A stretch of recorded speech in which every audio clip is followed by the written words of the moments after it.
बिस्मिल्लाहिर्रहमानिर्रहीम। अस्सलाम वालेकुम स्टूडेंट्स। आज हम जो स्टार्ट कर रहे हैं वो चैप्टर नंबर 1 में जो कि गैसियस एक्सचेंज है, उसमें आपका लेक्चर नंबर 3 है ह्यूमन रेस्पिरेटरी सिस्टम। हमने पिछले टॉपिक में स्टार्ट किया था और अब हम जो करने जा रहे हैं उसमें से ह्यूमन रेस्पिरेटरी सिस्टम से एयर पैसेज वे पहले कर चुके। नेक्स्ट आता है लंग्स। आज जो हम फोकस करेंगे वो लंग्स पे है, प्लस जो है मैकेनिज्म ऑफ रेस्पिरेशन। तो इसमें हम स्टार्ट करते हैं लंग्स का। लंग्स की पहले आप डायग्राम देखें।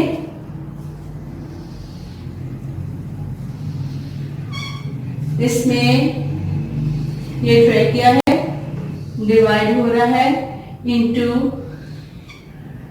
2 tubes, bronchi going to each lung.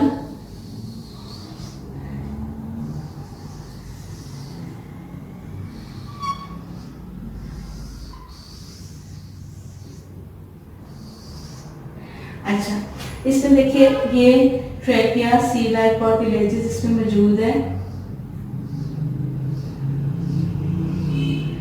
Bronchi में प्लेट लाइक कार्टिलेजेस, ये टॉपिक हम पीछे डिस्कस कर चुके हैं ये बातें। नेक्स्ट आते हैं लंग्स। लंग्स जो है वो चेस्ट कैविटी के अंदर होते हैं लंग्स, और ये ऊपर से और साइड से चेस्ट वॉल होती है। चेस्ट वॉल में जो है वो 12 पेयर्स ऑफ रिब्स हैं। इसको काउंट करें 1 2 3 4 5 6 7 8 9 10 11 12। चूंकि ये पेयर्स हैं इसलिए इस साइड पे भी है 1 2 3 4 5 6 7 8 9 10 11 12। इसके नीचे की तरफ एक शीट होती है मसल्स की, जिसको हम क्या कहते हैं, डायाफ्राम। यानी जो ऊपर है और साइड है वो कवर्ड है चेस्ट वॉल से, और नीचे की तरफ इसके शीट ऑफ मसल्स है जिसको हम क्या कहते हैं, डायाफ्राम। ये लंग्स जो है ये स्पॉन्जी और इलास्टिक ऑर्गन्स हैं।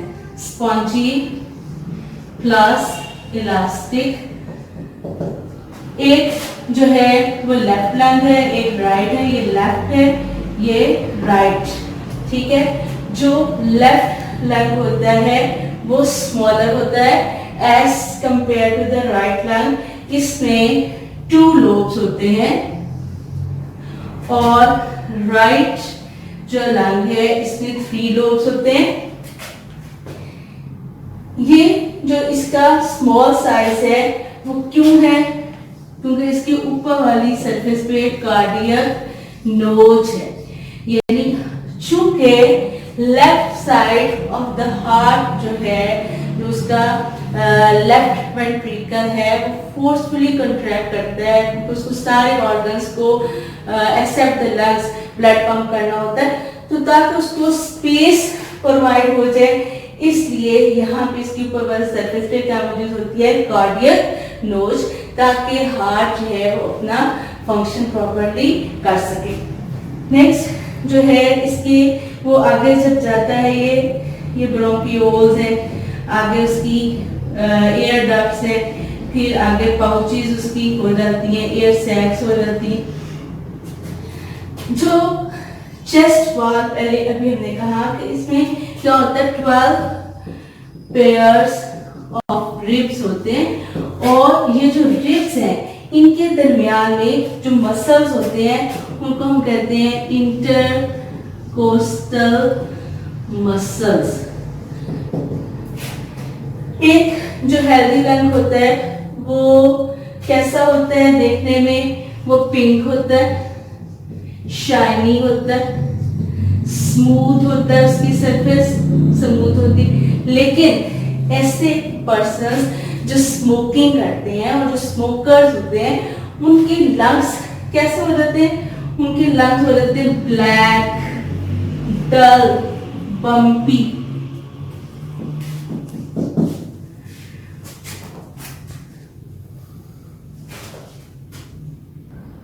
लंग्स जो हैं उनकी गिर्द एक डबल मेम्ब्रेन होती है जिसको हम क्या कहते हैं, प्लूरल मेम्ब्रेन या प्लूरा। ये दोनों जो मेम्ब्रेन्स हैं, इनर और आउटर, इनके दरमियान में फ्लूइड होता है। ये प्लूरा, ये दोनों मिलके प्लूरा, या इनको कहते हैं inner and outer pleural membranes. इनके दरमियान में क्या मौजूद होता है, प्लूरल फ्लूइड। प्लूरल फ्लूइड का फंक्शन क्या है कि जब ब्रीदिंग होती है, हम इनहेल करते हैं, एक्सहेल करते हैं, तो उस वक्त जो है वो फ्रिक्शनलेस मूवमेंट प्रोड्यूस करना, ये किसका फंक्शन है, प्लूरल फ्लूइड का। नेक्स्ट हम करते हैं कि लंग्स में सर्कुलेशन कैसे होती है ब्लड की। Blood circulation in lungs. सबसे पहले होता क्या है कि जो राइट वेंट्रिकल है वहां से पल्मोनरी आर्टरी निकलती है, पल्मोनरी आर्टरी।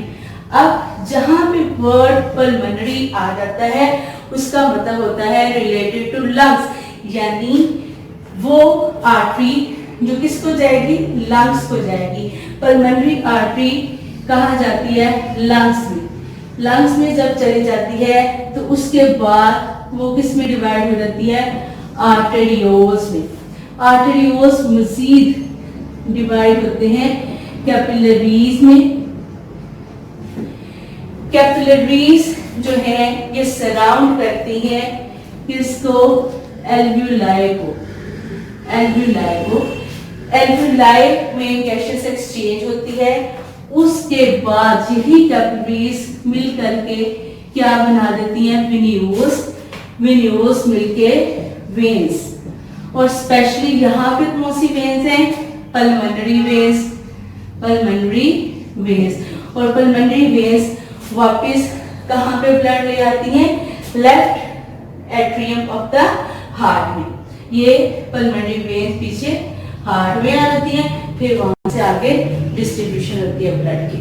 तो ये है लंग्स का फुल डिटेल जो आपने करना था। अब नेक्स्ट हम जो टॉपिक करेंगे वो है mechanism of breathing. Mechanism of breathing जो फिजिकल मूवमेंट्स होती हैं, फिजिकल मूवमेंट्स जिसमें एयर हमारे लंग्स में जाती है या हमारे लंग्स से रिमूव होती है, उसको हम क्या कहते हैं, ब्रीदिंग। ब्रीदिंग के दो स्टेप्स हैं, एक इनहेलेशन और दूसरा एक्सहेलेशन।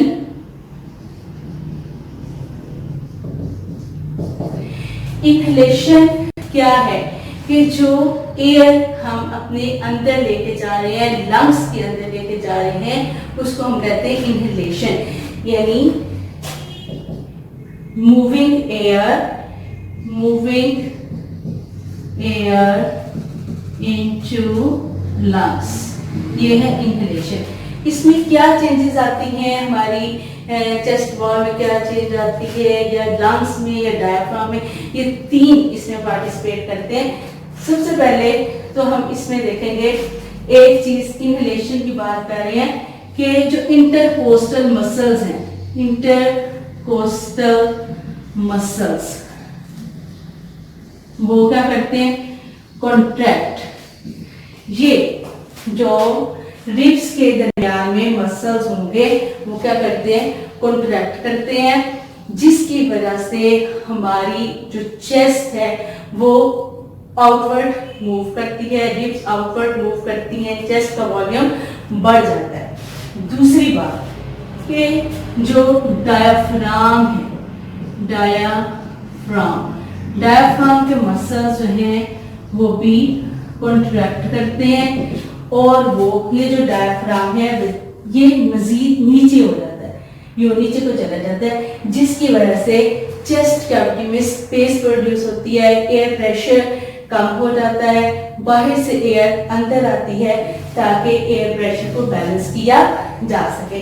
ये है इनहेलेशन। एक्सहेलेशन जो है ये इसके बिल्कुल ऑपोजिट प्रोसेस है। इसमें क्या होता है कि इनहेलेशन में हमने कहा था मूविंग एयर इनटू बॉडी और इनटू लंग्स। जो एक्सहेलेशन है मूविंग और removing air out of lungs, इसको हम कहते हैं एक्सहेलेशन। इसमें जैसे इंटरकोस्टल मसल्स कॉन्ट्रैक्ट किए थे, इसमें रिलैक्स करेंगे। जब रिलैक्स करेंगे तो रिब्स जो है वो अंदर को मूव करेंगी, आउटवर्ड मूव नहीं करेंगी बल्कि इनवर्ड मूव करेंगी, स्पेस अंदर कम हो जाएगी। डायफ्राम के मसल्स जो है वो भी क्या करेंगे, रिलैक्स करेंगे। डायफ्राम जो है वो डोम लाइक हो जाएगा, ऊपर को चला जाएगा। जब वो ऊपर को जाएगा तो अंदर जो है वो प्रेशर बढ़ जाएगा, क्योंकि स्पेस कम हो जाएगी, प्रेशर बढ़ जाएगा। अंदर प्रेशर ज्यादा है, बाहर कम है, इस वजह से एयर जो है वो बॉडी के अंदर से, लंग्स में से बाहर चली जाएगी। ये है एक्सहेलेशन का प्रोसेस। एक्सहेलेशन में हम तकरीबन डेली हाफ लीटर वाटर जो है वो वेपर्स की फॉर्म में रिमूव करते हैं। मुझे उम्मीद है कि आपको आज का लेक्चर समझ में आ गया होगा। किसी भी कंफ्यूजन की फॉर्म में आप मुझसे राब्ता कर सकते हैं।